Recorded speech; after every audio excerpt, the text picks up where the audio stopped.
Thank you very much, honorable members. So we continue as we were this morning. We're almost done, and then and please, again, to the honorable members, you don't need to restrict yourself to the slides that were shown earlier. Any other issue that is in the documents or outside that you wish to canvass, you are most welcome to do so. We just couldn't have an 80-something page presentation. We would finish at 3 a.m. Tomorrow. So thank you very much. May I give the Honorable Mdolo an opportunity to have... Oh, sorry. Honorable Madlan. Thank you, Chair. Before we proceed, I wanted to request that we get finished with the list of water tanker companies, beneficiaries. We still have not received it. Thank you. All right. No, thank you. I think where you've done the security providers, you've listed the water tanker providers not. So if you can do that. Honorable Kupeka. Chair, earlier on when I spoke, I made a mistake. I should have requested Honorable Madlala to sit on that side as well. Because some of the things that I would have wanted to speak about... he might be directly implicated in those matters. So, no. When it comes to that, we will just ask him to go and sit on the other side. He can ask his questions and then go and sit on the other side. Yeah. Once he's asked his questions. No, thank you. Sorry, Honorable Mdolo. Please go ahead, sir.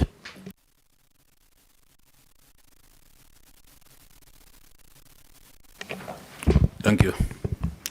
No, thank you, Chair. Chair, I would like to go back while we were in Maritzburg.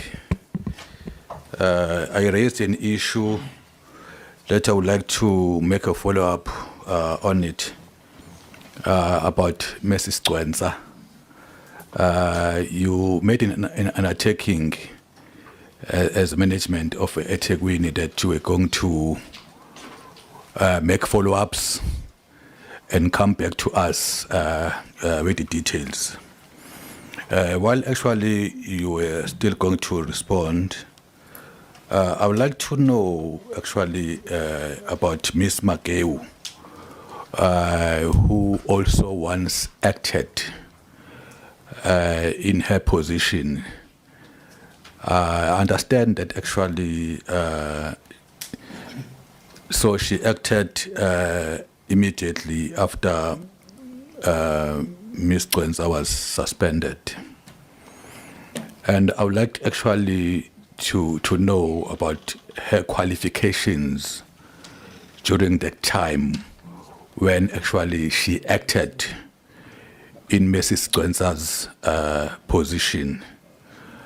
There's also an allegation that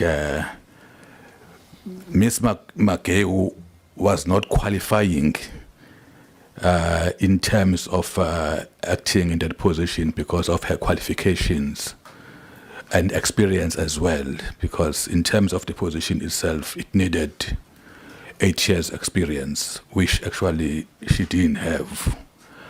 And I also understand, I've also been told that you also, because you wanted to put Miss Magewu in that position of Mrs. Dwenza, you even changed the JD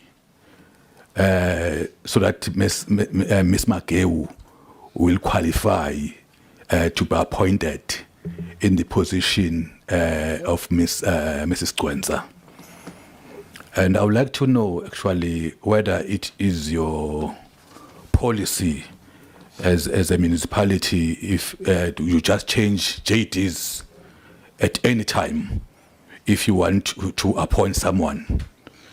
So I think it would be important that we are clarified in terms of that. There's an issue, Mr. Pato, I was not happy about your clarity in terms of quantum when we were asked to respond on the question raised about Ethekwini project, housing project. My understanding, quantum doesn't involve services when there's going to be a project that will be built. It deals with the houses, but it doesn't involve houses, services. I was surprised when you were responding to us, you also involved the services which actually affected the project when the question was raised specifically about the quantum. So I'd like actually that you come back to us again and clarify to us what you meant when you raised the issue of services when the question was about the quantum. So there's an issue that actually is an allegation about the deputy electricity head. When actually there was an allegation that he was building a double-story house in a rural area. I was shocked and surprised that actually Ethekwini issued an official statement in his defense. I would like also to know that actually, don't you think as Ethekwini management, if there is a whistleblower or an allegation against one of your senior managers, that it is not proper and in order for the municipality to be in the defense side of the manager, because that will discourage whistleblowers or even members of the media to look further and dig further in their investigations when there are allegations. So I'd like to know whether it is the policy of the city to defend your employees when there are serious allegations that actually are even touching issues of managers getting kickbacks from contractors. So one will expect the city actually to investigate before it jumps into defending an employee. I will stop there for now and expecting responses. Thank you, Chair.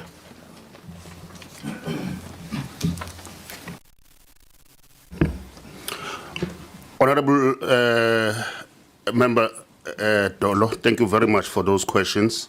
Dolo, not Dolo. My humble apologies, Langamandla. Ungibiza kahle ke manje. Ungixolele Langamandla. Yobe. Oh, Dolo. Langamandla, I'm going to request my head of legal to respond to your first question about Miss Magewu. And then Pato will further clarify stuff about quantum. And then we will deal with the issue of the head of electricity or the director electricity. Thank you very much, Joman. Thank you, through you, Chair. The issue of the appointment of Mrs. Magewu is the matter that is before court, and it is combined with the challenge to the appointment of the city manager as one of the supporting facts or factors for setting aside his appointment are the allegations around the appointment of Magewu. Therefore, the matter is sub judice, and we are not in a position to discuss publicly the issues surrounding the facts of that matter. Thank you.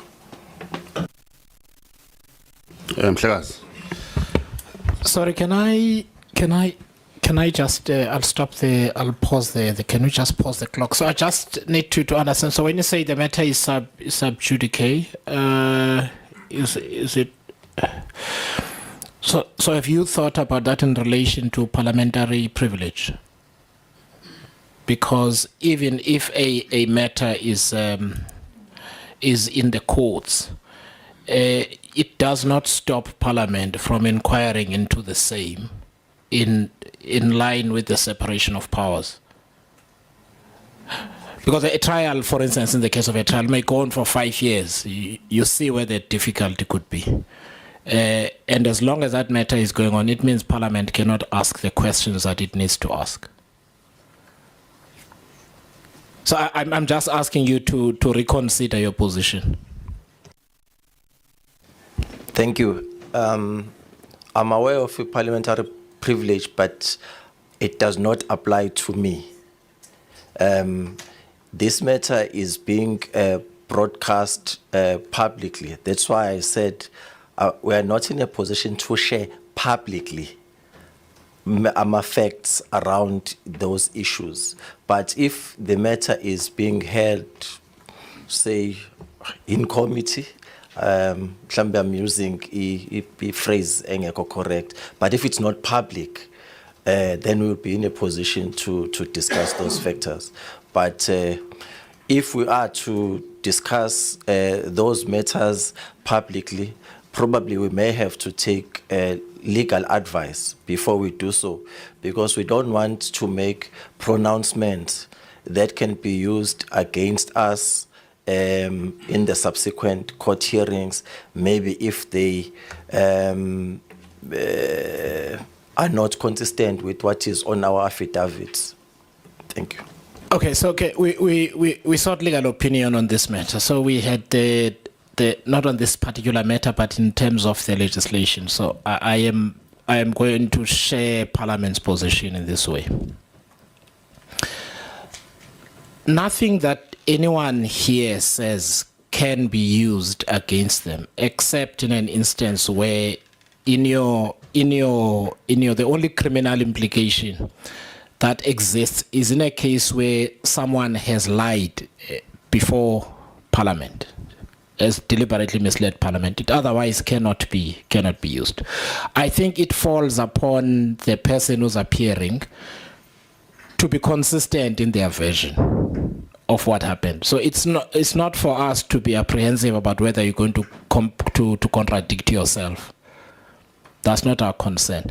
Secondly, parliamentary privilege applies to Parliament, and Parliament may call any person within the Republic of South Africa to appear before it, and that person cannot say, I am not going to cooperate with the process.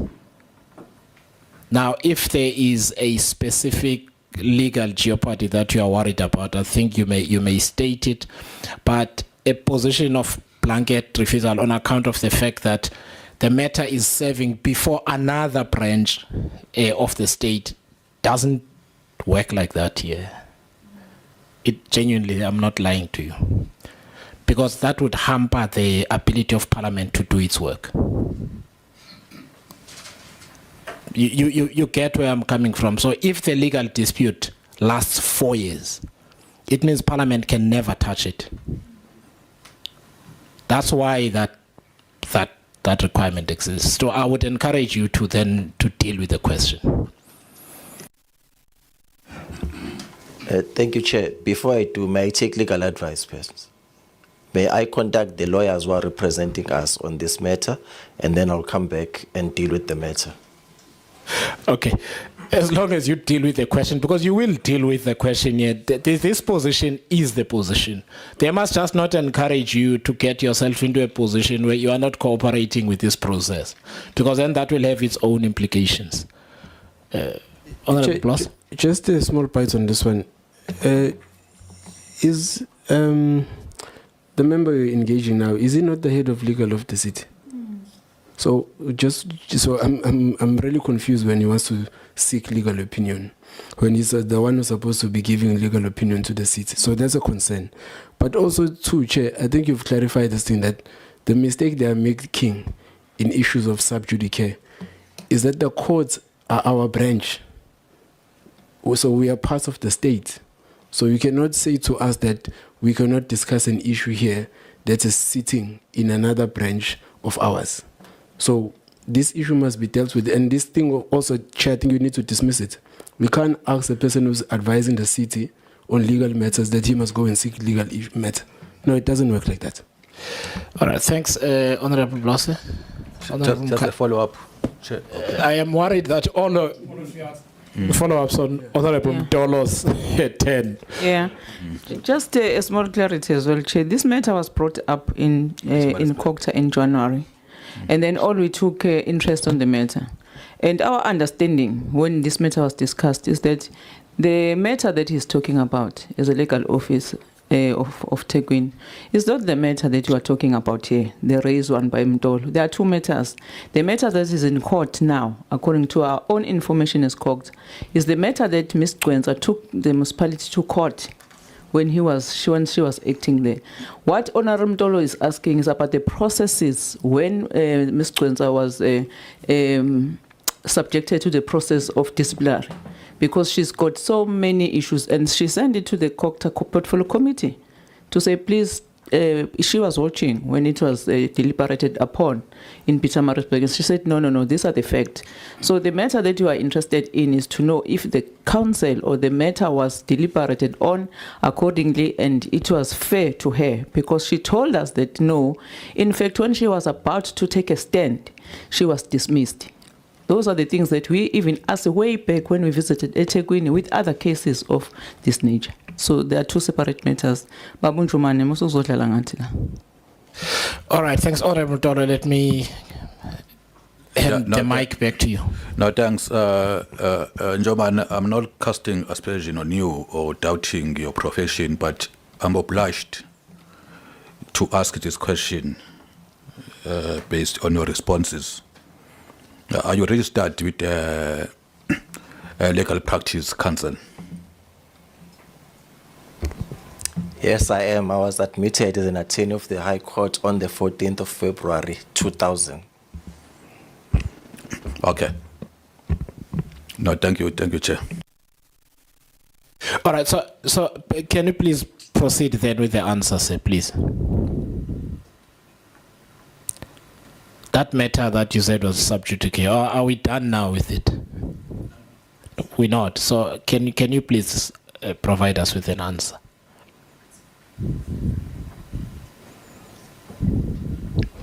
I take, Chair, that my request for legal advice is turned down. Yes, we don't during the course of the committee allow people to go and seek legal. We've clarified what the position is in terms of how Parliament works. What if the legal advisor to take says you must not answer the question? Yes.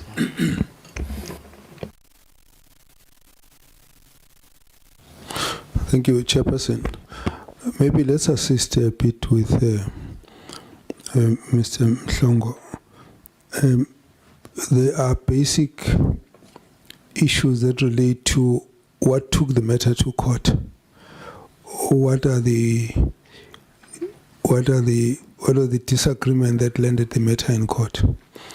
Then there is a detail of what your legal team is arguing inside the court. Now, this House does not necessarily get interested in that detail. They're only interested in knowing the starting point. What was the qualification of the individual? What was the job description? Was it changed? And on what basis did the person who seems not to have qualified was actually brought onto the thing? Now, you need to convince us that, in fact, it is not true. And now, when you come to the issue of what took the matter to court, we need to then can explain so and so says so and so stole the cow, and that's the issue. The arguments of the fact that this person says actually I was in bed, I had a sick certificate, I couldn't have stolen a cow. We don't want to get there, but we do want to know what the fight is about stealing a cow. You understand? So the issue here is that the element of the whole administrative process and its transparency is what becomes important. When it becomes a debate, the members can go into an issue where you need to deal with the debate on issues which might be, and the chair might decide to rule, no, don't go there. and the chair would be able to go, no, don't go there, we're not going to that one. But up to the point of, this is general administrative stuff that we're talking about at this moment. Now, the other person took the matter to court. There must have been a dispute. What was the dispute? And now, in the course of discussing that dispute, we might then say at a certain level of the details of the defense or your arguments, maybe we don't go in there. If you alert the chair that, look, those are now issues on the papers, we're not going to open up your papers and deal with your papers here. We're just interested in the administrative issues, decisions which you took, and the objections of the people who were affected. What are these issues? And we want to deal with it from that angle. I don't know if that helps. I just thought that instead of wanting to go and look for a legal opinion, there are areas where I think the chair will rule to no members, no, don't go there. So that, but it's up to the chairperson to guide in that. So we deal with this quite frequently. It's not an effort to bludgeon you into, squeezing out the last of the truth that might be in you. That's not the issue. We're basically wanting you to open up on the whole issue of the administrative acts and decisions that you took in line with the policy, what is not in line with the policy, the transparency part. So there's a transparency part even before you get onto the court. I don't know if that helps. Does it help? Yeah, it does. Thank you, Kabazela. Chair, I just want to be properly understood. It's not being belligerent or being disrespectful. The point I was making is that I'm not going back to sub judice, but I'm trying to clarify the point I was making. The point is that there is a pending application that is in the Pietermaritzburg High Court. And it is at the point where we are exchanging heads of arguments. The relief that is sought, the application is brought by Mr. Dwenza. Mr. Dwenza, who is husband to Mrs. Dwenza. The relief that they are seeking is that the appointment of the city manager should be reviewed and set aside. And among the reasons that they are founding their application on is the issue of Mrs. Dwenza and her discipline and the appointment of Mrs. Magewu. That's how the issue of the facts relating to this are brought in onto the issue of sub judice. However, I respect your ruling that we should deal with these issues, and I would refer back to the city manager to deal with them with this explanation that I've given in mind. Thank you. All right, thank you very much. I think to provide further clarity, it's never the intention of the committee or parliament to replace the court process. So I'd be assured of that. And therefore, the type of inquiries we make do not go to that extent, because we're not going to have an argument with you about whether their argument has got merits or not. That's not where we want to go. But we do need to get as close as possible to the issues that fall under the applicable legislation as possible. So back to you, Honorable Mtolo. No, thanks, Chair. No, to put the city manager at ease, just tell the committee whether Mrs. Magewu qualifies for the job when she was appointed. She has qualifications, necessary experience, because definitely as Ethekwini, I don't think that actually it is proper that you could appoint someone that doesn't qualify. And we even went further, we even go further and change a JD because we wanted to accommodate her. If that has never happened, tell us if it happened. Tell Parliament that yes, indeed, it happened. And explain to us, as we're asking questions, actually, if it happened. Because we want to know, because we play oversight over you as the municipality. You're obliged to explain to us if you know that if it happened. If it didn't, Tell us that no, never happened. That's what I want to know. Thank you. Dlangamandla mkhulu. Ngifisa ukuqala la. My memory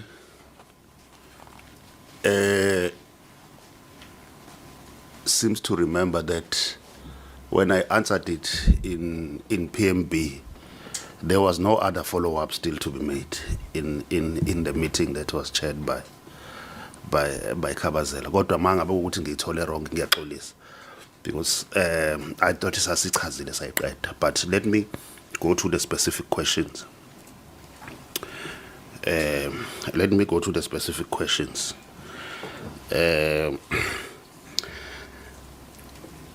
We didn't do it. We didn't do all that whoever is accusing us of having done. I'm denying it categorically. We didn't do it. Here are the facts on our end, which is also what I think I shared in PMP. The qualifications for Miss Magewu are as follows: BA, majored in geography and English, honors in geography, masters in town and regional planning, masters in business leadership. The staff regulations, this is my second point. The staff regulations changed on or around that particular time. I don't have a specific date, which stipulated what certain positions must have as qualifications. One of the requirements was that there must be a built environment qualification. As Miss Dwenza, I think she also had an engineering, I can't recall in which field. But more importantly, there must be a professional registration, which Miss Magewu does have that particular professional registration. So we are very clear that we didn't breach any law, which is why we are basically saying we didn't do anything wrong. On the second part, and I'm going to ask the acting executive director of HR if I've missed anything or I've misrepresented anything to come in and rescue me. But the facts I have at my disposal, because this case, as my legal advisor was saying, was very much aligned to an attempt to nullify the appointment of the city manager. So I do have some facts. The disciplinary process. JD, was the JD changed? Was it ever changed? If the staff regulations say you need to have a qualification in the built environment and have a registration, definitely the JD would change to reflect that. Yes, it was changed. The second issue about about her not being given a chance and dismissed whilst a particular matter was pending. I think that particular stuff is what falls within the matter that is before the courts as we speak. Kabazela, emumbo, kukhona la ngashayanga khona kahle mhlambe uncorrect. Thank you.